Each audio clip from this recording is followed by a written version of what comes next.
जी जनाब, कल के लेक्चर से क्वेश्चन, कल हमने इलस्ट्रेशन 6 में मास्टर बजट प्राइमरली डिस्कस किया था। कोई सवाल फंक्शनल बजट और मास्टर बजट से लेके किसी एरिया में किसी कैलकुलेशन में कोई दिक्कत? अच्छा, ये एक हम मास्टर बजट का क्वेश्चन एक और देखते हैं, जिस भी इलस्ट्रेशन 7।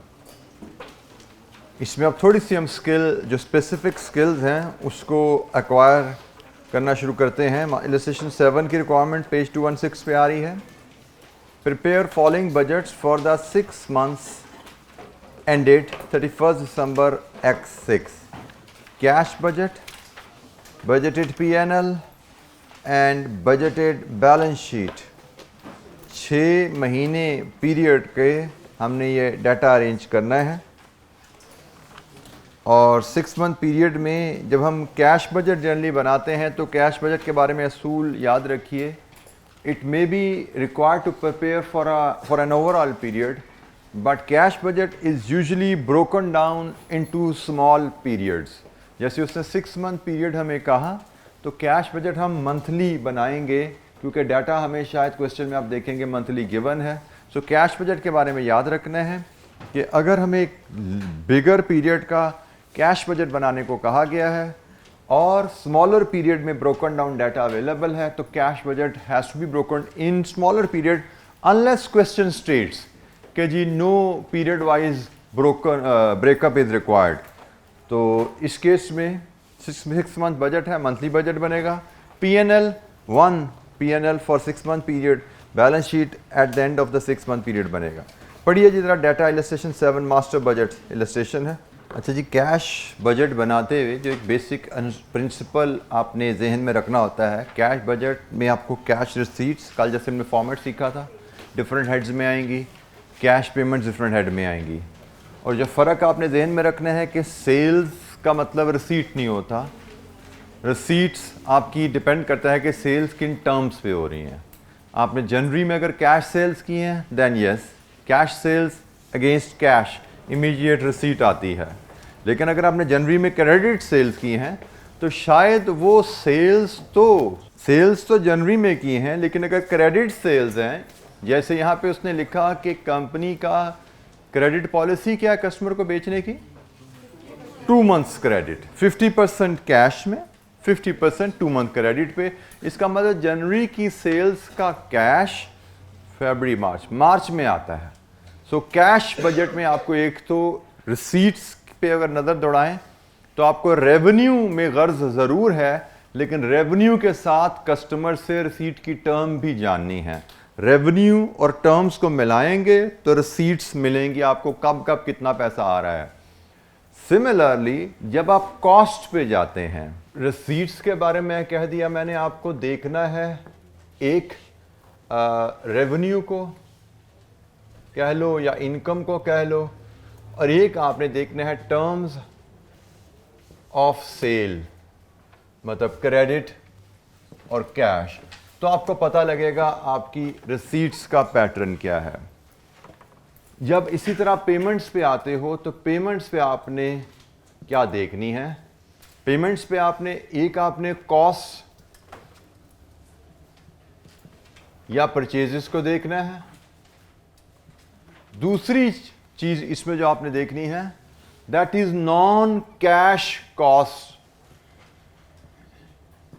हो सकता है आपको कॉस्ट की फिगर दी जाए कि जो ओवरहेड्स कंपनी के मंथली 10,000 रुपए इनकर हो रहे हैं, लेकिन 10,000 कॉस्ट का मतलब ये नहीं है कि सारे के सारी कॉस्ट के अगेंस्ट आपको पेमेंट करनी है। ओवरहेड में हो सकता है 2,000 की माहाना डेप्रिसिएशन भी हो, जिसके अगेंस्ट आपकी कैश पेमेंट नहीं होती। सो कॉस्ट, जब आपने पेमेंट्स बनानी है तो आप कॉस्ट भी देखते हो, और कॉस्ट में से फिर नॉन कैश एलिमेंट को भी देखते हो, क्योंकि वो माइनस करना होता है, उसके अगेंस्ट पेमेंट नहीं करनी होती। और तीसरी चीज यहां पे आप देखते हो terms of payment to suppliers.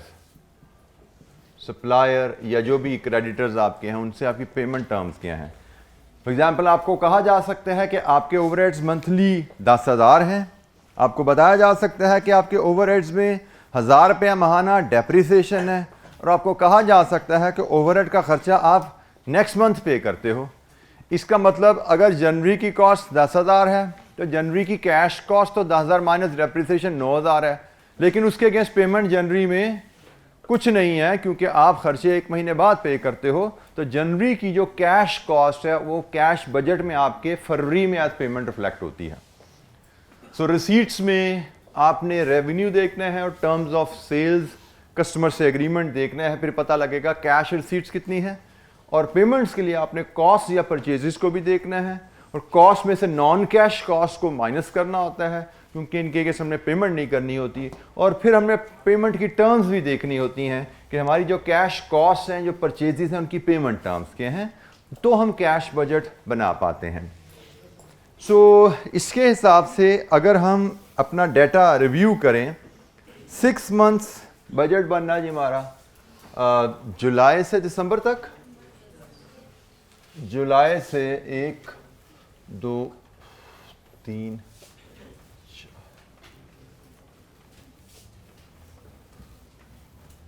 जुलाई से दिसंबर तक हमारा बजट बनना है जी। जुलाई, अगस्त, सितंबर, अक्टूबर, नवंबर एंड दिसंबर। जैसे कल हमने फॉर्मेट डिस्कस किया था, हम कैश रिसीट्स की आइटम लेके आते हैं। रिसीट्स में हमारे पास इस क्वेश्चन में अगर स्टडी करें तो 3 हेड्स से हमें कैश रिसीट्स आ रही हैं। एक कैश सेल्स है, एक क्रेडिट सेल्स है और एक शेयर इशू है। हमें नोट नंबर 10 में बताया गया है कंपनी शेयर इशू भी करेगी। तो ये 3 हमारे पास रिसीट्स की आइटम है। हम इनका यहाँ पे एक सब टोटल ले सकते हैं, टोटल रिसीट्स। इसी अंदाज में हम कैश पेमेंट्स को भी आइडेंटिफाई करते हैं और कैश पेमेंट्स में अगर हम अपने डिफरेंट हेड्स देखें तो पेमेंट्स अगेंस्ट मटेरियल है, परचेजेस के अगेंस्ट जो आनी है। Payment against wages and salaries हैं। पेमेंट अगेंस्ट ओवरहेड्स हैं।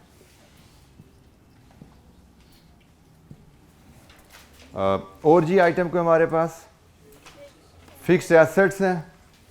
पेमेंट अगेंस्ट फिक्स्ड एसेट्स भी कुछ खरीदे जा रहे हैं, उनकी भी पेमेंट है। और कोई हेड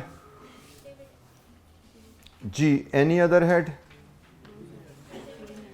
डिविडेंड, नोट नंबर 7 में डिविडेंड का जिक्र भी है, चलें वो भी ले लेते हैं। और जी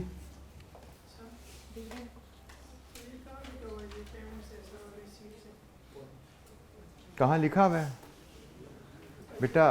परचेजेस कर रहे हैं हम, सप्लायर से कुछ खरीद रहे हैं, ऐसे ही है, खरीदा जा रहा है ना कुछ।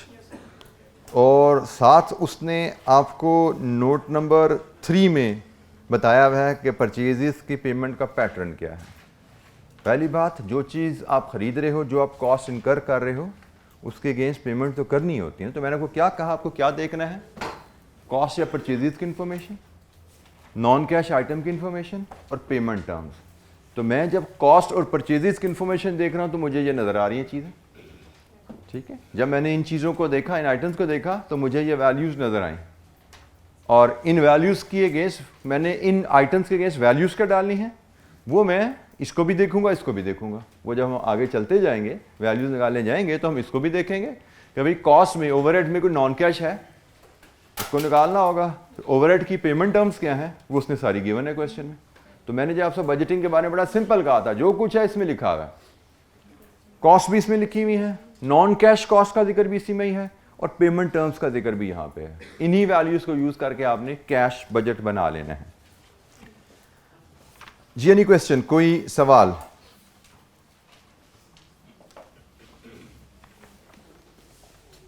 अच्छा जी, अब 1 बाय 1 हम आइटम्स पे वर्किंग शुरू करते हैं। सबसे पहले सेल्स पे, रिसीट्स पे आते हैं। रिसीट्स के बारे में उसने मुझे डाटा दिया हुआ है, मई जून की एक्चुअल सेल्स हैं, जुलाई से दिसंबर तक बजटेड सेल्स इन यूनिट्स गिवन है हमें जी, ठीक है जी। ये जो दूसरा टेबल, बैलेंस शीट के नीचे जो टेबल आ रहा है, उसमें मंथ वाइज सेल्स इन यूनिट्स अवेलेबल हैं। इसके साथ अगर आप नोट नंबर 1 और 2 भी पढ़ लीजिए, मई में प्राइस 6 रुपये थी और ये प्राइस अक्टूबर में 8 रुपये पर यूनिट चली गई। 50% of the sales are for cash and 50% on credit to be paid 2 months later. अच्छा जी, इस इंफॉर्मेशन के मुताबिक हमने अब इस इंफॉर्मेशन से कैश रिसीट, कैश सेल्स और क्रेडिट सेल्स बनानी है। पहले कैश सेल्स का असूल हमें पता है, जिस महीने की सेल है उसी महीने रिसीट आ जानी है, और क्रेडिट सेल्स का असूल हमने पढ़ लिया कि जिस महीने की सेल है उसके 2 महीने बाद पैसा आना है। ठीक है, तो पहले हम सेल्स की वर्किंग बनाएंगे, क्योंकि हमें सेल्स की वर्किंग यहाँ पे अवेलेबल नहीं है। हमें पास यूनिट्स हैं, प्राइस है। सबसे पहले हमें सेल्स बनानी है, फिर सेल्स को कैश और क्रेडिट में ब्रेक करना है, और फिर कैश तो जिस महीने की सेल है उसी महीने रिसीट आ जाएगी वहाँ पे, लेकिन क्रेडिट जिस महीने की सेल है उसके 2 महीने बाद रिसीट आनी है। अब यहाँ पे आपको जो तवज्जो करनी है कि आपकी जो मई की सेल है, मई की जो क्रेडिट सेल है, उनकी रिसीट कब आनी है? जुलाई में। और आपका बजट कब से बन रहा है? इसका मतलब आपको मई की सेल का डाटा भी चाहिए। तो हमारी जो वर्किंग बनेगी, हम सेल्स के लिए वर्किंग 1, कैश और क्रेडिट सेल दोनों के लिए हम वर्किंग 1 बनाते हैं। We start with working 1। हमें मई से अपनी सेल्स शुरू करनी पड़ेंगी। मई, जून, जुलाई, अगस्त, सितंबर, अक्टूबर, नवंबर एंड दिसंबर।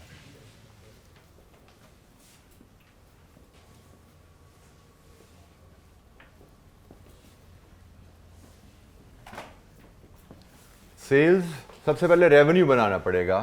वो आएगा जी सेल्स इन यूनिट्स इनटू प्राइस रुपीस। यहां से हमें मंथली सेल्स मिल जाएंगी। इसमें से 50% कैश आप लेस करेंगे तो हमें क्रेडिट सेल्स मिल जाएंगी,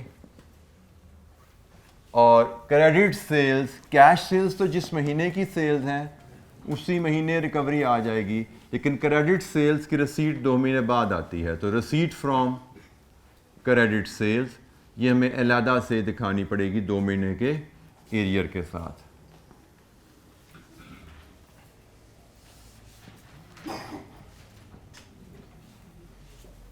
ये हमारी वर्किंग 1 है, जिसमें कैश सेल्स के अगेंस्ट पैसा जुलाई से दिसंबर तक कितना कब आ रहा है, क्रेडिट सेल्स के अगेंस्ट पैसा जुलाई से दिसंबर तक कितना कब आ रहा है, वो यहां से हम वर्क कर पाएंगे।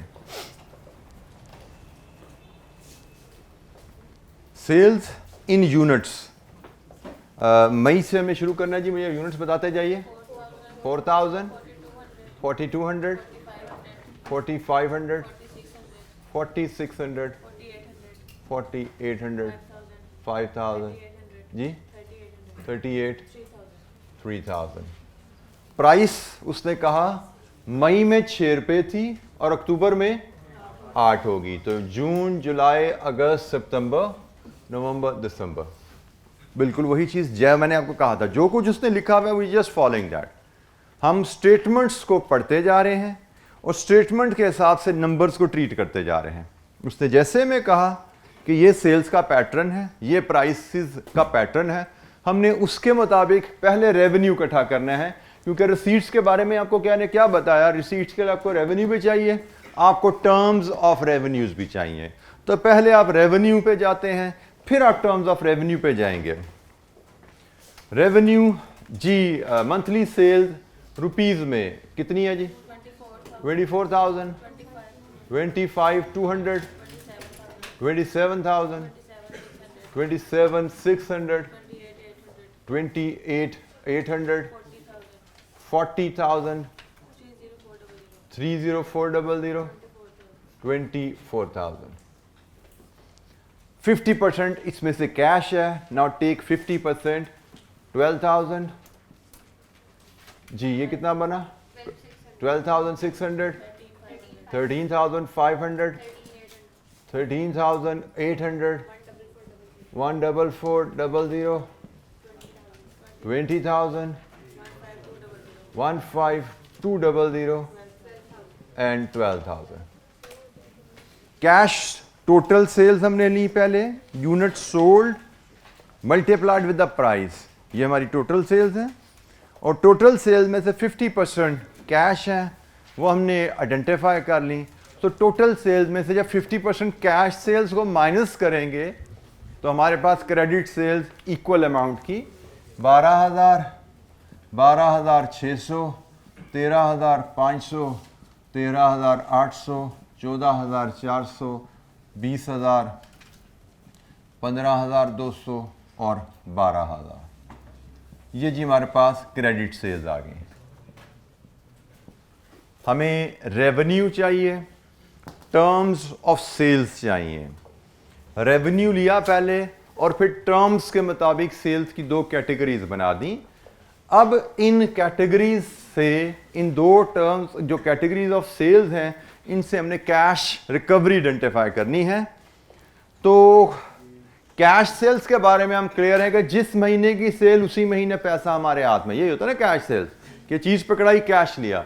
सो जुलाई से दिसंबर की कैश सेल्स, ये है जो जुलाई से दिसंबर की कैश सेल्स, ये रिसीट्स यहां पर रिफ्लेक्ट होगी। जुलाई में 13,500 आएंगे कैश सेल्स, 13,800, 1,4,4,0,0, 20,000, 1,5,2,0, 12,000। लीजिए कैश बजट में हमारी पहली एंट्री आ गई। कैश सेल्स हमारी कितनी है जुलाई से दिसंबर तक। जिस महीने की कैश सेल्स हैं उसी महीने कैश रिसीट आएगी हमारे पास, क्योंकि कैश सेल्स का मतलब क्या होता है कि कैश के अगेंस्ट कैश वसूल करके हमने डिलीवरी दी। सो रिसीट्स हमारे पास कैश सेल से भी आनी है, रिसीट्स हमारे पास क्रेडिट सेल से भी आनी है। जिस महीने की सेल उसी महीने रिसीट, कैश सेल्स ट्रीटेड। जी एनी क्वेश्चन, कोई सवाल? Receipt from credit customer, credit sale की पॉलिसी क्या? 2 months आफ्टर द सेल। इसका मतलब मई की जो क्रेडिट सेल है इसका पैसा रिसीट फ्रॉम क्रेडिट कस्टमर 12,000, 12,600, 13,500, 13,800, 14,400 और 20,000। ये दो सेल्स हमारी हुई ज़रूर है नवंबर दिसंबर में, बट इनसे रिसीट हमारी नहीं आ रही। जब पीएनएल बनाएंगे सेल्स में तो रेवेन्यू में रिफ्लेक्ट होंगी, लेकिन क्योंकि रिसीट नहीं है तो इसलिए कैश बजट में नहीं आ रही इनका पैसा। हाँ, जब बैलेंस शीट बनाएंगे तो उसमें डेटर्स हैं, ये हमारे डेटर्स हैं कि सेल की भी है नवंबर दिसंबर में लेकिन रिकवरी नहीं आई। तो याद रखना बैलेंस शीट जब बनानी है उसमें ये दो 27,200 हमारे डेटर्स आएंगे, रिसीवेबल्स आएंगे, क्योंकि इनसे कि हमें पैसा नहीं आया। रिसीट्स फ्रॉम क्रेडिट कस्टमर जुलाई से ऑनवर्ड 12,000, 12,600, 13,500, 13,800, 14,400 एंड 20,000। ये जी हमारे पास रिसीट फ्रॉम क्रेडिट सेल्स आ गई। ये दोनों हमें वर्किंग वन से रेफर करके पोस्ट की अपने कैश बजट में। कैश बजट में जो मैंने आपको समरी वहाँ पे दे दी, जिन चीज़ों का आपको ख्याल रखना है, ये दो चीज़ों का आप रिसीट में ख्याल रखे होंगे, गालबन इन्हीं 3 चीज़ों का आप पेमेंट्स में ख्याल रख रहे होंगे, तो आपके कैश बजट में इंशाअल्लाह कोई दिक्कत नहीं होगी आपको। ये नहीं क्वेश्चन। अच्छा जी, शेयर इशू के बारे में वो क्या कहता है? Note number 10, in September 20,000 shares of ₹1 each will be issued at par. और नोट नंबर 7 में वो कह रहा है कि receipts from the share issue, ये इसका सेंटर से शुरू हो रहा है, receipts from the share issue are budgeted to be received in the month of issue. मतलब जिस महीने शेयर इशू करोगे उसी महीने पैसे आएंगे। तो शेयर इशू किस महीने करना है? सितंबर में। तो सितंबर में ही शेयर इशू के पैसे आएंगे और वो होंगे 20,000, 20,000 शेयर एट ₹1। ये जी हमारी टोटल रिसीट्स का बजट कंप्लीट हुआ। हमने रिसीट्स को फोरकास्ट किया। कैश बजटिंग के स्किल को हम ग्रेजुअली बिल्ड कर रहे हैं। पिछले इलस्ट्रेशन में हमने सिर्फ फॉर्मेट देखा था, अब इस इलस्ट्रेशन में हम कैश बजटिंग की जो रिक्वायर्ड स्किल हैं उस पर बात कर रहे हैं। Now we can have total receipts जनाब। जुलाई में 25,500, अगस्त में 26,400, सितंबर में 47,900, अक्टूबर 33,800, नवंबर 29,600, दिसंबर 32,000। ये टोटल रिसीट्स आ गई हैं। यहाँ पे हम इधर टोटल ऑफ पेमेंट्स लेंगे। जब हम पेमेंट्स की आइटम आइडेंटिफाई करेंगे तो टोटल हमारी पेमेंट्स आ जाएंगी, और फिर जैसे हमने बात की थी इसके बाद हम नेट लेते हैं, नेट रिसीट ऑब्लिक ब्रैकेट में पेमेंट कर लेंगे, और फिर हम ओपनिंग बैलेंस ब्रॉट फॉरवर्ड करेंगे और क्लोजिंग बैलेंस कैरिड फॉरवर्ड कर लेंगे। ये हमारा कैश बजट कंप्लीट होगा इस अंदाज में।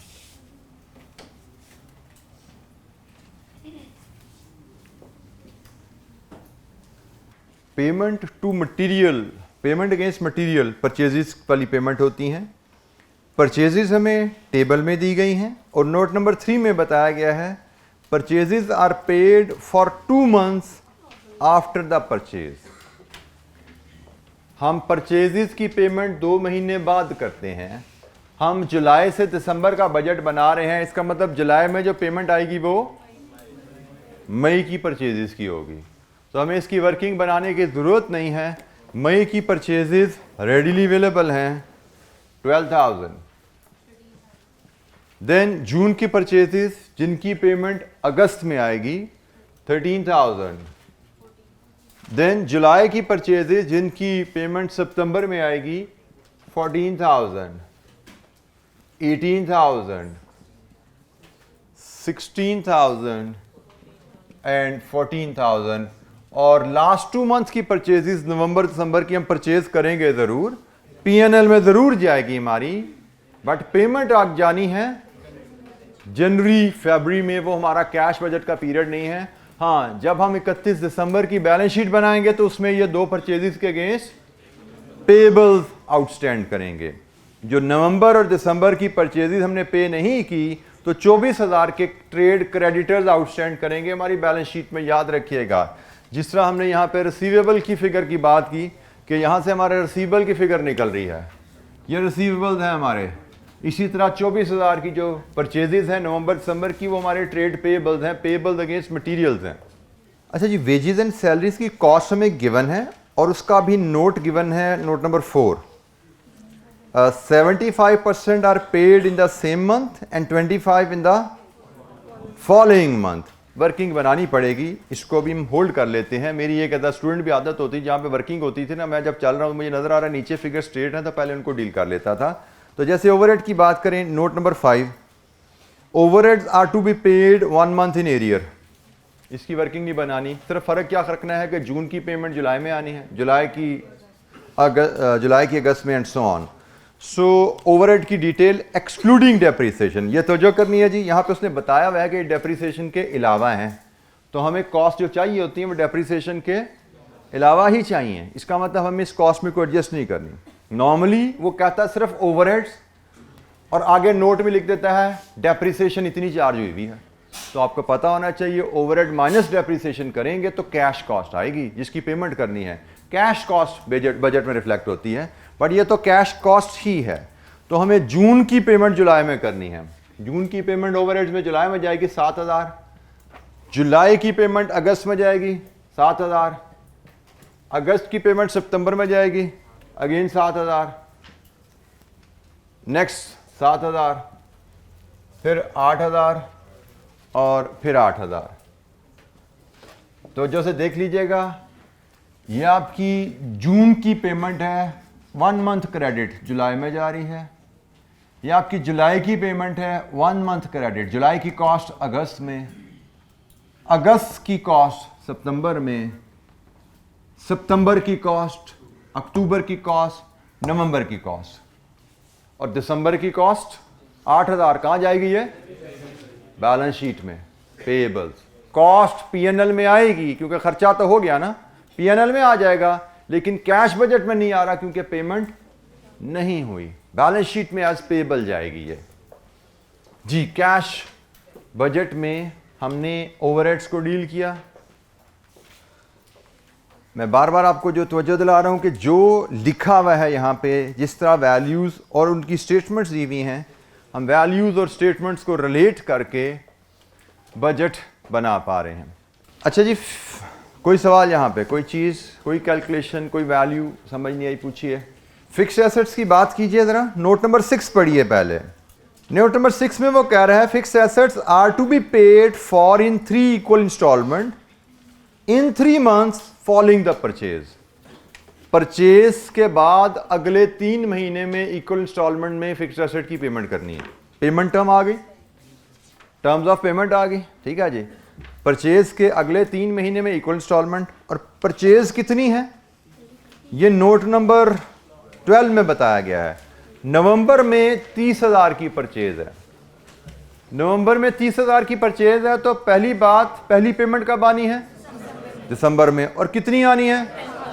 10,000। दिसंबर में 10,000 की पेमेंट शो करेंगे, और बाकी 20,000 कहां जाएगा?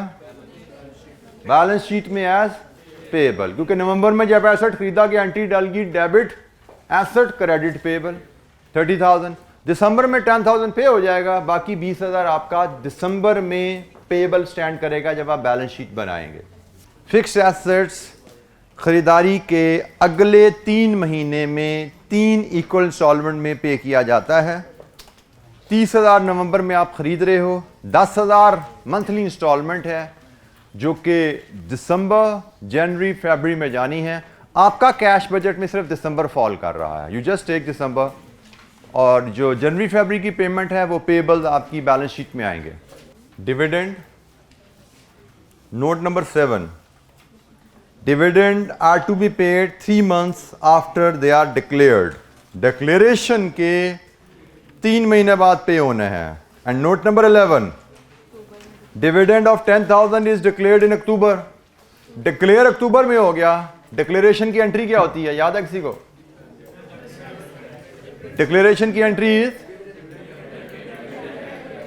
एक बच्चा बताया, मेरे कुछ समझ नहीं आ रही जी। डिविडेंड पेएबल क्रेडिट डेबिट क्या? रिटेन्ड अर्निंग या profit appropriation. Dividend is not an account.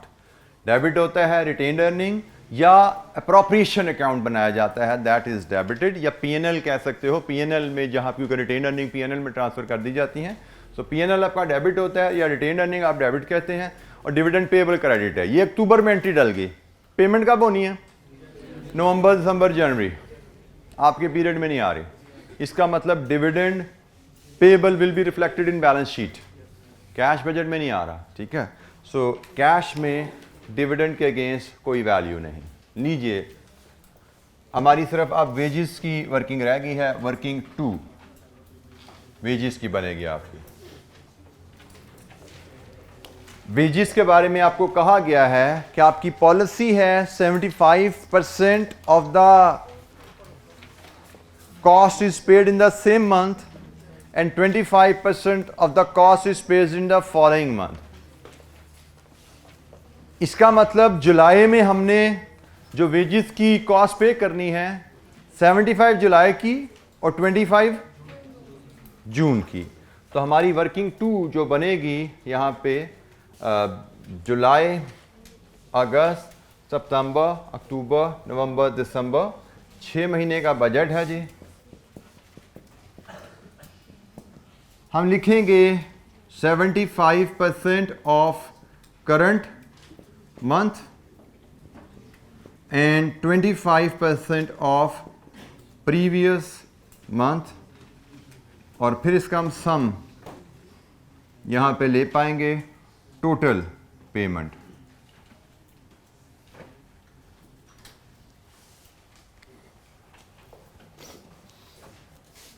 %75 of the current month. जुलाई की कॉस्ट आपके पास है जी वेजेस की। जुलाई की कॉस्ट है जी कितनी? 8,000। 75% 6000. अगस्त की कॉस्ट 75% इज 7500. सितंबर की कॉस्ट 7500. अक्टूबर की कॉस्ट का 75% 7500. 9000. 9000. अब हमें 25% ऑफ द प्रीवियस मंथ लेनी है, मतलब जून की कॉस्ट पे जाएंगे आप. जून की कॉस्ट कितनी है जी? 8000. इसका 25% 2000.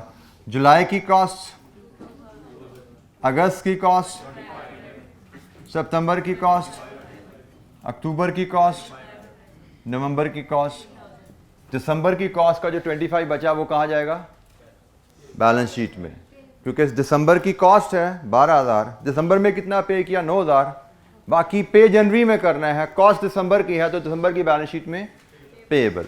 ये याद रखिएगा, बैलेंस शीट भी हमने बनानी है तो ये सारी चीज़ें जो रिसीवेबल्स हैं, जो पेएबल्स हैं, वहाँ पे रिफ्लेक्ट होंगी, क्योंकि रिसीट्स की टर्म्स के मुताबिक हमने जो कैश रिसीव्ड है वो बुक कर लिया और टर्म्स के मुताबिक जो कैश रिसीवेबल है वो बैलेंस शीट में चला जाएगा.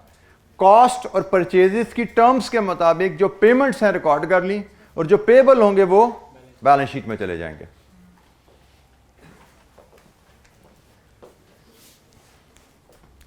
लीजिए जी, यहां से टोटल पेमेंट्स हम शो कर सकते हैं. 8000, 9500, 10000, 10000, 11500, 12000. ये जी हमारी पेमेंट्स अगेंस्ट वेजेस आ गई.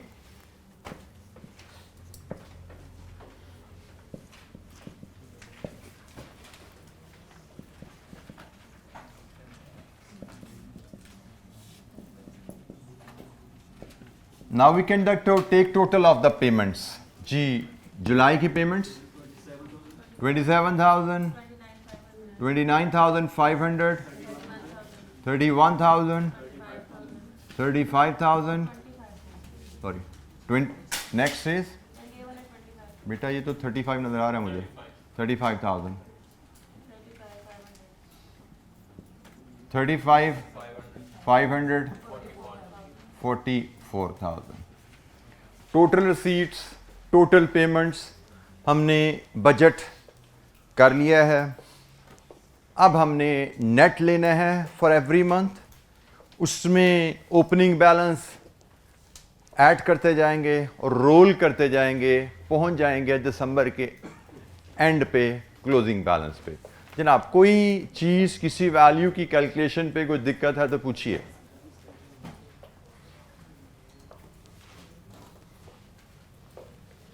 कोई सवाल?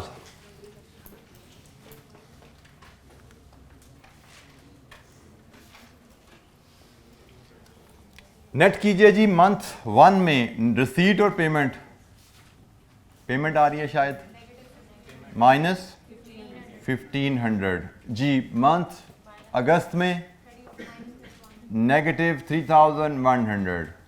सितंबर में 16900 पॉजिटिव. अक्टूबर में 1200 negative. 5900 negative. 12,000 negative. Opening balance चाहिए, बैलेंस शीट अवेलेबल है. You go to the bank. मैंने आपको क्लियर किया, बैंक, कैश, ओडी, ये तीनों बैलेंसेस को नेट करके आप यहाँ पे रिफ्लेक्ट करते हैं. बैलेंस शीट में अगर आपको कैश भी नज़र आ रहा है, बैंक भी नज़र आ रहा है, ओडी भी नज़र आ रहा है, तो इन तीनों को इकट्ठा करके आप कैश बजट में लेके आते हैं. हमारे पास एक ही बैलेंस है bank 3000, so we bring it here और कैरी करते जाते हैं. यहाँ पे आया जी नेगेटिव, सॉरी पॉजिटिव 1500 क्लोजिंग. ये अगले महीने का ओपनिंग बन गया. इसका क्लोजिंग नेगेटिव 1600 कैरी हो गया. आगे पॉजिटिव हो गया कितना? 15,300 कैरी हो गया जी. 15,300. 14,100 पॉजिटिव. 14,100 पॉजिटिव कैरी हो गया जी. 8,200 स्टिल पॉजिटिव. 8,200 कैरी हुआ. Closing is 3,800. लीजिए जी, ये हमारा कैश बजट कंप्लीट है. Cash budget with 2 workings, working 1 and working 2. Any question, कोई चीज़ समझ नहीं आई पूछिए। किसी कैलकुलेशन के ऊपर आपको कोई गाइडेंस चाहिए, फॉर्मेट पे कोई सपोर्ट चाहिए, पूछिए। Cash budget, monthly data available है। 6 मंथ्स बजट बनाना था। कैश बजट हम usually broken down into smaller periods बनाते हैं। 6 मंथ बजट था, मंथली डाटा अवेलेबल है तो मंथली बजट बनेगा। अनलेस क्वेश्चन स्टेट्स कि no monthly breakup is required, question ऐसा कहे तो हम कंसोलिडेटेड 6 मंथ्स का एक बजट बनाते हैं, अदरवाइज हम मंथली ब्रेकडाउन करके बनाते हैं। जी एनी क्वेश्चन? जी बेटा, देखना नहीं पड़ेगा, ये सब कुछ किया हुआ हमने, मैं सिर्फ आपके दिमाग में रजिस्टर करता जा रहा हूँ। आप देखते जाना कितना देखना पड़ेगा आपको। अगर आपको लगता है कि बैलेंस शीट बनाना साथ आपके लिए फिजिबल है तो बिल्कुल बना लीजिए, उसमें भी कोई हर्ज नहीं है, वो तो आपकी आसानी है। आप एक सफ़े पे कैश बजट बनाइए, दूसरे सफ़े पे पीएनएल बनाइए, तीसरे पे बैलेंस शीट बना लीजिए और जो फिगर नज़र आ रही है डालते जाइए जहाँ, क्योंकि अगर आप फॉर्मेट आपको पता है, फिगर आप डालते जाइए, कोई हर्ज नहीं है, वैसे कर लें, ठीक है। तो हमने जब ये बजट बनाया है तो कोई बहुत ज़्यादा दिक्कत हमें होगी नहीं, लेकिन अगर आप उस तरह करना चाहते हैं प्रेजेंटेशन में, कोई हर्ज नहीं है, वो भी एक अच्छी अप्रोच है, आप अगर मैनेज कर सकते हैं तो। लेकिन मैं यहाँ पे एट अ टाइम 3 चैप्टर नहीं खोलना चाह रहा, क्योंकि अभी हम लर्निंग फेज में हैं, तो कुछ बच्चे मे गेट कंफ्यूज के फिगर इधर भी जा रही है उधर भी जा रही है, तो इसलिए मैं 1 बाय 1 लेके चल रहा हूँ। जी जनाब, कैश बजट पे कोई सवाल? टेबुलर वर्किंग जितनी भी आप बनाते हैं उसके बारे में, एक, you must always use ruler. दूसरा, शायद मैंने पहले बताया था, आप लोग भूल गए, कि जब भी टेबुलर वर्किंग बनाना शुरू करें, टेबल ड्रॉ करना शुरू करें, हमेशा पेज के राइट साइड से कॉलम मेजर करना शुरू करें, 1 2 3 4 5 6, ताकि मैक्सिमम स्पेस यहाँ पे आपके पास डिस्क्रिप्शन के लिए बचा सको। आप मेजर्ड कॉलम होने चाहिए, ऐसा नहीं कि 4 कॉलम बनाने हैं तो खुले खुले बना दो, 6 कॉलम बनाने हैं तो तंग करना शुरू कर दो। You must have a standard size. शायद 1 inch column is good enough to present figures, तो आपको पता होना चाहिए 1 इंच का कॉलम बनाना है हमने। सो राइट साइड, पेज के राइट साइड से शुरू करते हैं। नॉर्मली स्टूडेंट्स क्या करते हैं, this is the page size, तो यहाँ पे कॉलम बनाने हैं तो 1 2 3 4 5 6, ये पेज सारा दाया हो जाता है और ये तंग सा सारे तंग कॉलम हो जाते हैं।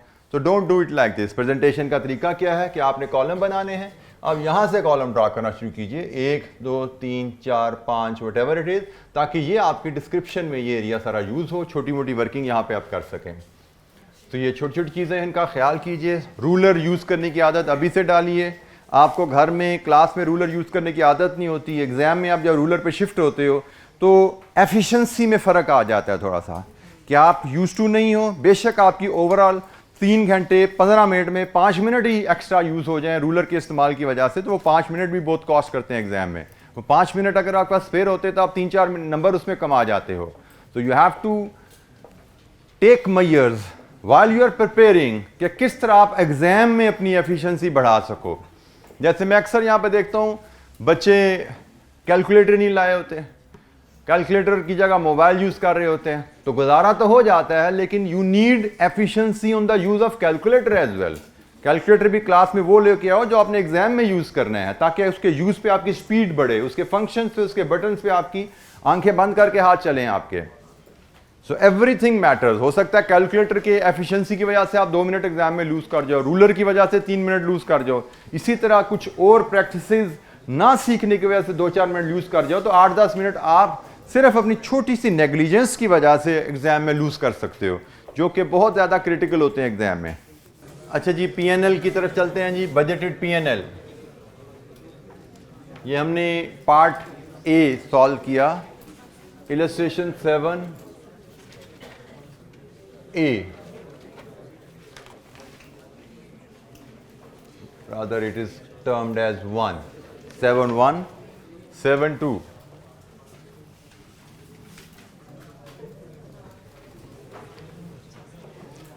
अच्छा जी, पीएनएल के डाटा में आइए, हमें सेल्स की फिगर चाहिए। पीएनएल होता है जी sales minus cost of sales, या सेल्स माइनस कॉस्ट प्रॉफिट आ जाता है। अब यहाँ पे वैसे तो फॉर्मेट है sales minus cost of sales gross profit minus non production cost या administrative and selling cost net profit. हमारे यहाँ पे जो कॉस्ट डिफरेंट गिवन है क्वेश्चन में रेवेन्यू के बाद। मटेरियल की कॉस्ट अवेलेबल है, that can be determined opening stock plus purchases minus closing stock, material consumed आ गया। वेजेस अवेलेबल हैं, यूजली प्रोडक्शन कॉस्ट समझी जाती है। ओवरहेड्स अवेलेबल हैं, क्वेश्चन मार्क है, ओवरहेड्स प्रोडक्शन भी हो सकते हैं, नॉन प्रोडक्शन भी हो सकते हैं। और कौन सी कॉस्ट है? डेप्रिसिएशन है, प्रोडक्शन भी हो सकती है, नॉन प्रोडक्शन भी हो सकती है। इसका मतलब प्रैक्टिकली देखा जाए तो क्वेश्चन को ग्रॉस प्रॉफिट और नेट प्रॉफिट में स्प्लिट करना यहां पे शायद मुमकिन नहीं है, क्योंकि ग्रॉस प्रॉफिट और नेट प्रॉफिट में स्प्लिट करने के लिए आपको प्रोडक्शन और नॉन प्रोडक्शन में ब्रेकअप चाहिए होता है कॉस्ट का, जो कि यहां पे नजर नहीं आ रहा। तो कोई बात नहीं, हम सीधा नेट प्रॉफिट की फिगर पे पहुंच जाएंगे, कोई हर्ज नहीं है। मैंने पहले बताया आपको कि यहां पे फॉर्मेट की कोई कैद नहीं है कि जीपी और नेट प्रॉफिट अलग-अलग शो करना जैसे काउंटिंग में जरूरी होता है, यहां पे शायद जरूरी नहीं है, स्पेशली जब इंफॉर्मेशन ही नहीं अवेलेबल। हम एक नोट लिख सकते हैं, हमें नजर आ रही ना डेफिशिएंसी है, हम एक नोट लिख देंगे कि जी हमारे पास breakup production non production cost में ब्रेकअप अवेलेबल नहीं है कॉस्ट का, इसलिए we are just arriving at directly net profit figure. अब हमारा नेट प्रॉफिट फिगर का वर्किंग जो होगी, सेल्स में से हम opening stock add purchases less closing stock, तो ये आपका सॉर्ट ऑफ मटेरियल कंज्यूम्ड आ जाएगा। इसमें वेजेस, ओवरहेड्स, डेप्रिसिएशन और कोई कॉस्ट यही है जी। यहां से आप आ जाएंगे नेट प्रॉफिट पे, और फिर इसमें आप profit brought forward, accumulated profit brought forward है आपका, क्योंकि आपने बैलेंस शीट पे भी जाना है। फिर इसमें से लेस डिविडेंड डिक्लेयर्ड है, तो आपका एक्यूमुलेटेड प्रॉफिट कैरिड फॉरवर्ड आ जाएगा।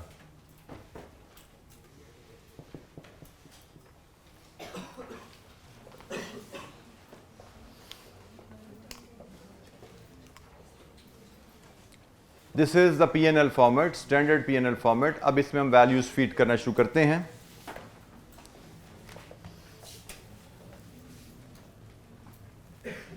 सबसे पहले सेल्स वर्किंग वन से उठा लीजिए जी। रेवेन्यू है जुलाई से दिसंबर तक, उठाइए वर्किंग वन से इन 6 वैल्यूज का सम बताइए। 1,77,800, ये हमारा रेवेन्यू है वर्किंग वन से। हमारे पास वर्किंग वन में जुलाई से दिसंबर तक की सेल्स की फिगर अवेलेबल है। P&L में सेल्स आती हैं, P&L में कैश है, क्रेडिट है, इससे इसका कोई ताल्लुक नहीं है। पैसे आए या नहीं आए इसका P&L में जो रेवेन्यू है उससे कोई ताल्लुक नहीं है। P&L में sales working one 177,800। Opening stock हमारे पास इन्वेंट्री में 25,000।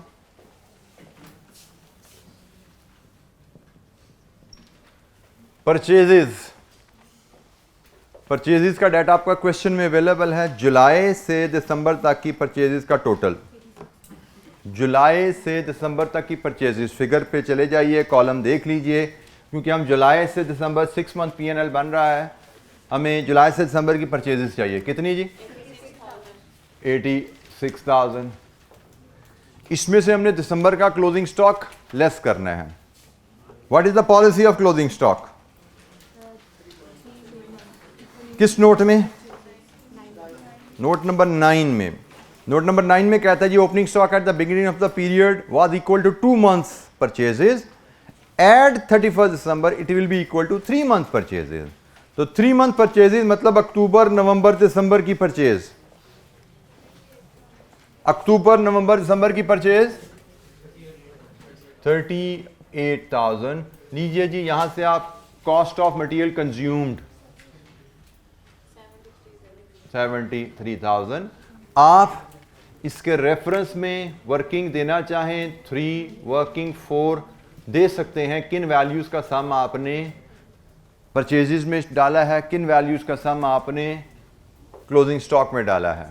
और जिस अंदाज में मैं आपको कह रहा हूं कि आपके पास अगर कॉलम, ये क्योंकि आपने जब P&L के कॉलम बनाना है, एक कॉलम पेज की राइट साइड पे बना दोगे तो पूरा पेज आपके पास खाली पड़ा होगा। आप वहीं पे ये वैल्यूज का सम शो कर सकते हो कि ये वैल्यूज कहां से आ रही हैं, अलहदा वर्किंग में जाने की भी शायद जरूरत नहीं होगी आपको। आप प्रेजेंटेशन में परचेजेस के आगे ही सम शो कर सकते हो।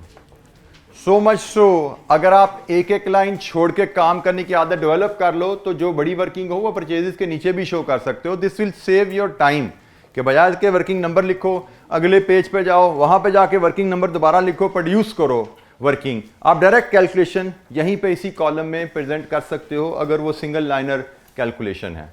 That will save time, that will be efficient. Wages चाहिए जी, वेजेस का डाटा जुलाई से दिसंबर सम कीजिए। 62,000। आपको ओवरहेड चाहिए, ओवरहेड जुलाई से दिसंबर सम कीजिए 45,000।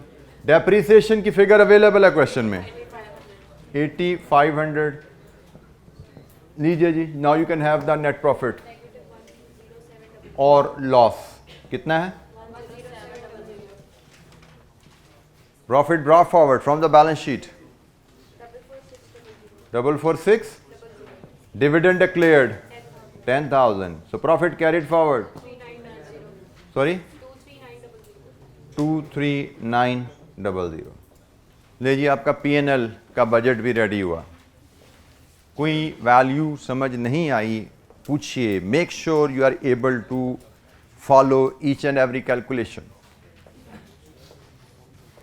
जी बेटा ये हमारा जब हमने क्यूमुलेटेड प्रॉफिट ड्रॉ फॉरवर्ड यहाँ ले आए तो ये हमारा अप्रोप्रिएशन अकाउंट शुरू हो गया ना यहाँ से कि भाई हमने फॉर द ईयर क्या कमाया 10,700 नेगेटिव, पिछले साल का प्रॉफिट क्या आया 44,000, इसमें से हमने डिविडेंड डिक्लेयर किया और cumulated profit carried forward. Net profit के नीचे अप्रोप्रिएशन की एंट्री आपकी आनी शुरू होगी ना, अप्रोप्रिएशन अकाउंट की। डिविडेंड डिक्लेयर्ड आपका यहाँ पे अप्रोप्रिएशन अकाउंट से जाता है। जहाँ तक मुझे अकाउंटिंग की थोड़ी सी जो मेमोरी है कि आपके पास एक अप्रोप्रिएशन अकाउंट होता है जिसमें फॉर द ईयर प्रॉफिट भी ट्रांसफर हो जाता है, क्यूमुलेटेड प्रॉफिट भी चला जाता है। तो ये आपको समझो यहाँ से नीचे ने अप्रोप्रिएशन अकाउंट शुरू हो गया, for the year profit, cumulated profit, इसमें एडजस्ट किया डिविडेंड डिक्लेयर्ड और कैरिड फॉरवर्ड क्यूमुलेटेड प्रॉफिट जो बैलेंस शीट में जाना है अब वो आ गया। अच्छा जी, लास्ट हमारी वर्किंग है बैलेंस शीट की। बैलेंस शीट के लिए मैं यहीं पे ही फॉर्मेट अगर कॉपी कर लूँ, पहले हम एसेट्स को ले आते हैं। एसेट साइड, एसेट साइड में हमारे पास ये फिक्स एसेट्स एट कॉस्ट आ रहे हैं, फिर इस पे से लेस होनी है एक्यूमुलेटेड डेप्रिसिएशन, ये हमारे पास वैल्यू बन जाएगी नेट। देन हम करंट एसेट्स हमारे पास हैं, करंट एसेट्स में हमारे पास स्टॉक्स हैं, डेटर्स हैं और बैंक, वो हम ऑलरेडी देख चुके हैं कि बैंक हमारा अब ओवरड्राफ्ट में कन्वर्ट होने वाला है तो उसको हमें लेने की ज़रूरत नहीं है। तो इस फॉर्मेट के मुताबिक ये बैलेंस शीट की एक फुटिंग बनेगी, एसेट्स, फिक्स्ड एसेट्स और करंट एसेट्स का सम। फिर इस फॉर्मेट के मुताबिक हम दूसरी साइड जो लायबिलिटीज़ है उसको ड्रॉ करें।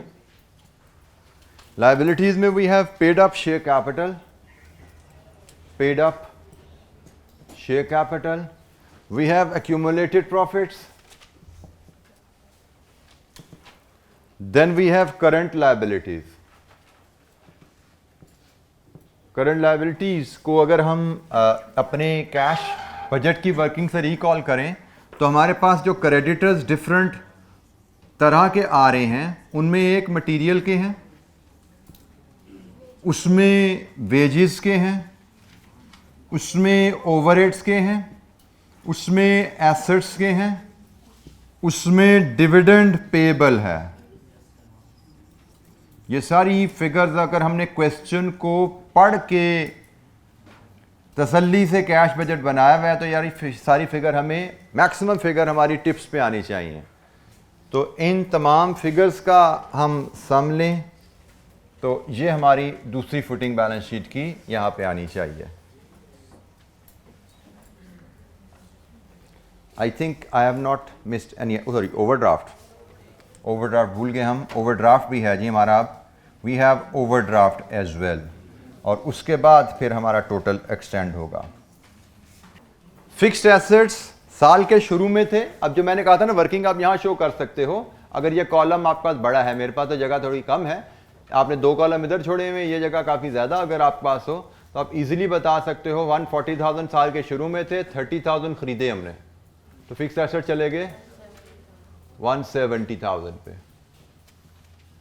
एक्यूमुलेटेड डेप्रिसिएशन साल के शुरू में 14,000 थी और ड्यूरिंग द ईयर आपने चार्ज की 8,500, ये चलेगी 22,500 पे। So net book value assets की 147,500, ये हमारे फिक्स्ड एसेट्स की बुक वैल्यू आ गई। ओपनिंग बैलेंस शीट में हमने देखे हमारे पास एसेट्स कितने थे और जब बजट जिस साल का बना रहे हैं उस साल में हम कितने एसेट्स परचेज कर रहे हैं। सो 140,000 प्लस 30,000, 170,000 के हमारे पास एसेट्स हो गए। डेप्रिसिएशन ओपनिंग कितनी हमारे पास एक्यूमुलेटेड पड़ी हुई थी, फॉर द ईयर कितनी चार्ज हो रही है, टोटल डेप्रिसिएशन 22,500 हुई। नेट बुक वैल्यू 147,500 कैरी कर रहे हैं। स्टॉक्स, यार जी हमारे पास अगले साल हमारा स्टॉक कितना होगा, 38,000। रिसीवेबल अगले साल हमारे कितने होंगे, ये आ रहे हैं जी 27,200। तो इसका सम कर लीजिए, करंट एसेट्स का सम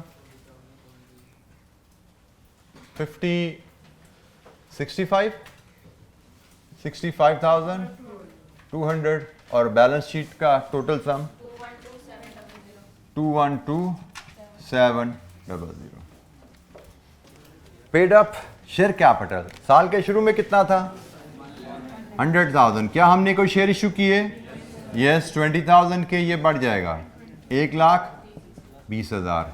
एक्यूमुलेटेड प्रॉफिट्स पीएनएल से 23,900, ये टोटल सब टोटल शो करते हैं 143,900। ये हमारा सब टोटल आ गया जी कैपिटल की साइड का, इक्विटी की साइड का। Paid up capital plus accumulated profits. अब हमें क्रेडिटर्स उठाने हैं। मटेरियल के क्रेडिटर्स 2 मंथ एरियर में पे करते हो, मटेरियल के क्रेडिटर नवंबर प्लस दिसंबर के आउटस्टैंडिंग है, ऐसा ही है जी। नवंबर प्लस दिसंबर का मतलब 12,000 जमा 12,000, 24,000। वेजेस के creditors 25% of the last month outstanding होते हैं। 12,000 में से सिर्फ 3,000 आउटस्टैंडिंग है, क्योंकि वेजेस हम 75% सेम मंथ में पे कर देते हैं, 25% सिर्फ नेक्स्ट मंथ जाती हैं। तो इसका मतलब दिसंबर की 75% वेजेस पे हो गई, दिसंबर की सिर्फ 25% हमारी पेबल है 31 दिसंबर को। ओवरहेड्स हम 1 मंथ एरियर में पे करते हैं, इसका मतलब 8,000 का ओवरहेड जो दिसंबर का है वो आउटस्टैंडिंग है। एसेट्स के अगेंस्ट कितना पेबल है जी, 20,000, क्योंकि हमने 30,000 का एसेट खरीदा है, पेमेंट सिर्फ 10,000 की है। 20,000 एसेट्स के अगेंस्ट आउटस्टैंडिंग है। डिविडेंड कितना डिक्लेयर किया है, 10,000, वो भी आउटस्टैंडिंग है। और ओवरड्राफ्ट कितना है, 3,800। लीजिए जी, टोटल ऑफ करंट लायबिलिटीज क्या है, 688,000 और ये सम कीजिए 212,700 and the balance sheet is tallied. Budgeted balance sheet. और आपको याद रखना है, मैंने कल आपसे शेयर किया था, you may have to take any of these 2 figures as the balancing figure depending upon the question. तो अगर बैलेंसिंग फिगर बैलेंस शीट में एक आ जाए तो उससे परेशान नहीं होना, एक फिगर बैलेंस शीट में बैलेंसिंग हो सकती है। यहाँ पे तो नहीं आई क्योंकि हमने पीएनएल भी बनाया हुआ है, कैश बजट भी बनाया हुआ है, हम हर वैल्यू को कैलकुलेट कर पाए, हमने हर वैल्यू को कैलकुलेट कर लिया, कोई बैलेंसिंग फिगर नहीं आई। अच्छा, हमारी डिस्कशन टेस्ट पे जो इन्वेंट्री मैनेजमेंट का जो टेस्ट हुआ था उस पर थोड़ी सी डिस्कशन हमारी रहती है। मैं अनफॉर्चुनेट टेस्ट लाना भूल गया, किसी बच्चे के पास है जी हाथ में टेस्ट, मुझे अगर दे सके तो हम उस पर बात करें। अगर किसी बच्चे के पास कॉपी नहीं है, लेना चाहे वो ले सकते हैं। मैं सिर्फ इसमें जो की एरिया है, एक एरिया जिस पे सबको प्रॉब्लम हुई। बाकी तो बड़ा स्ट्रेट फॉरवर्ड आसान सा टेस्ट था, जो सिर्फ प्रोबेबिलिटी का एरिया है, मैं उस पर सिर्फ बात करना चाह रहा हूँ। क्वेश्चन 1 में तवज्जो कीजिएगा, क्वेश्चन 1 में part B is the area जहाँ पे चैलेंज आया। What would be the safety stock and reorder level if company is willing to take 20% risk of being stock out? Second part, 10% risk of stock out. Company के पास कितना safety stock या reorder level होना चाहिए अगर company 20% risk लेना चाह रही है स्टॉक आउट का, या 10% रिस्क लेना चाह रही है स्टॉक आउट का। इन्वेंट्री मैनेजमेंट में मैंने जैसे आपसे जब हम डिस्कस कर रहे थे, ये बात की थी आपसे कि ये प्रोबेबिलिटी का एरिया ऐसा एरिया है जिसमें एग्जामिनर, जिसमें स्टूडेंट सबसे पुअरली परफॉर्म करते हैं। और मेरे हिसाब से अगर इन्वेंट्री मैनेजमेंट से सवाल अगर मैंने पेपर कभी सेट करना हो तो मैं कोशिश करूंगा, जैसे इस सवाल में प्रोबेबिलिटी को ज़रूर शामिल किया गया है, मैं ज़रूर चाहूँगा कि मैं इस एरिया को ज़रूर शामिल करूँ, ताकि जो बच्चे इस एरिया को छोड़ते हैं या जो इस एरिया में कमज़ोर होते हैं उनको एहसास हो कि किसी पेपर में कमज़ोरी के साथ आप एंटर नहीं हो सकते किसी भी एरिया में। अच्छा, यहाँ पे अब हम इससे रिलेटेड पैराग्राफ पढ़ें तो पहले टेबल के नीचे से पैराग्राफ शुरू हो रहा है। The tubes are used evenly throughout the year. The lead time for an order is normally 11 days. This is the key word.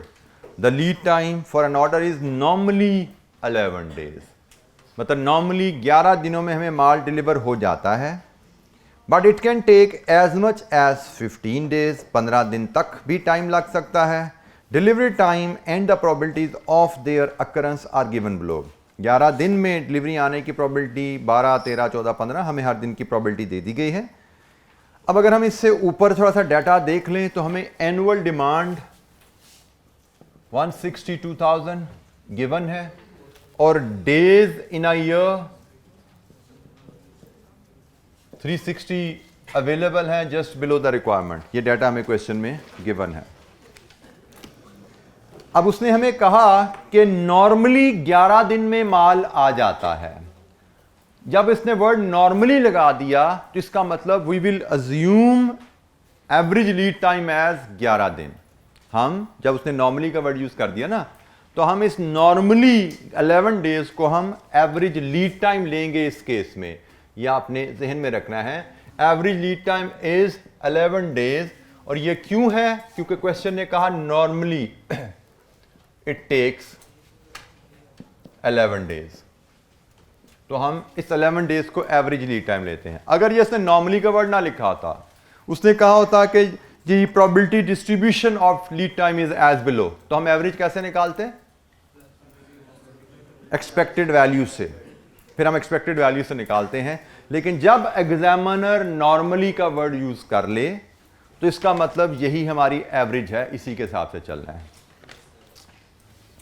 अब आपको अगर इन्वेंट्री मैनेजमेंट का चैप्टर में से अगर याद हो तो हमने कहा था कि हम जो हमारा एवरेज लीड टाइम होता है, हमारा सेफ्टी स्टॉक जो होता है that is reorder level minus average usage in average lead time. तो average usage in average lead time हम अगर लेना चाहें तो 11 दिन की यूजेज अगर देखें, 11 दिन की यूजेज हमारी बनती है 162,000 सालाना डिवाइड विद 360 इंटू 11। तो average usage in lead time क्या बन रही है? 4950 यूनिट्स। अब जरा तवज्जो कीजिएगा, मैं आपसे क्वेश्चन 1 बाय 1 करता हूं और जस्ट इन केस मुझे डेली यूजेज भी बता दीजिए, डेली यूजेज भी बता दीजिए। ये 162 ओवर 360 जी 450 यूनिट, ये हमारी डेली यूजेज है। ये सालाना यूजेज है, ये डेज इन अ ईयर है, ये डेली यूजेज है। और इसके हिसाब से average usage in lead time is 450 into 11 4950, ऐसे ही है जी। अब मैं आपसे 1 बाय 1 क्वेश्चन पूछता हूं। डाटा पे प्रोबेबिलिटी डिस्ट्रीब्यूशन पे ध्यान रखिएगा। अगर मैं 4950 पे रीऑर्डर लेवल सेट कर दूं, मैं अपना रीऑर्डर लेवल 4950 पे रखूं, मतलब जीरो सेफ्टी स्टॉक रखूं, तो क्या मैं स्टॉक आउट होऊंगा? अगर मैं रीऑर्डर लेवल 4950 यूनिट्स पे रखूं, क्या मैं स्टॉक आउट होऊंगा? Answer is yes. मैंने 11 दिन का स्टॉक रख के ऑर्डर कर दिया, ऑर्डर तो 12 दिन में भी आ सकता है, 13 दिन में भी आ सकता है, 14 दिन में भी आ सकता है, 15 दिन में भी आ सकता है। इसका मतलब there are 4 possible situation in which I may get stock out. अगर मैं 11 दिन का, मतलब मैं रीऑर्डर लेवल अपना, if reorder level is equal to 4950, in other words safety stock is 0, इसका मतलब है प्रोबेबिलिटी ऑफ स्टॉक आउट क्या है? Probability of stock out is 12% plus 11%, sorry 12 plus 10 plus 6% plus 4%, total कितना हुआ? 22 जमा 10 32%। अब जरा इस चीज को जरा एब्जॉर्ब कर लीजिए। जिस बच्चे को यह चीज एब्जॉर्ब नहीं होती वो पूछे। हमारा एवरेज लीड टाइम 11 दिन है, और अगर हम रीऑर्डर लेवल 4950 मतलब एवरेज लीड टाइम के बराबर रखें, इसका मतलब reorder level average lead time के बराबर है तो सेफ्टी स्टॉक 0 हुआ ना। अगर मैं रीऑर्डर लेवल 4950 पर रखता हूं, मतलब सेफ्टी स्टॉक 0 रखता हूं, तो मैंने तो सिर्फ 11 दिन का स्टॉक रखा है। डिले 12 दिन का भी हो सकता है, 13 दिन का भी हो सकता है, 14 दिन का भी हो सकता है, 15 दिन का भी हो सकता है। तो मैं 32% चांस है कि मैं स्टॉक आउट हो जाऊंगा।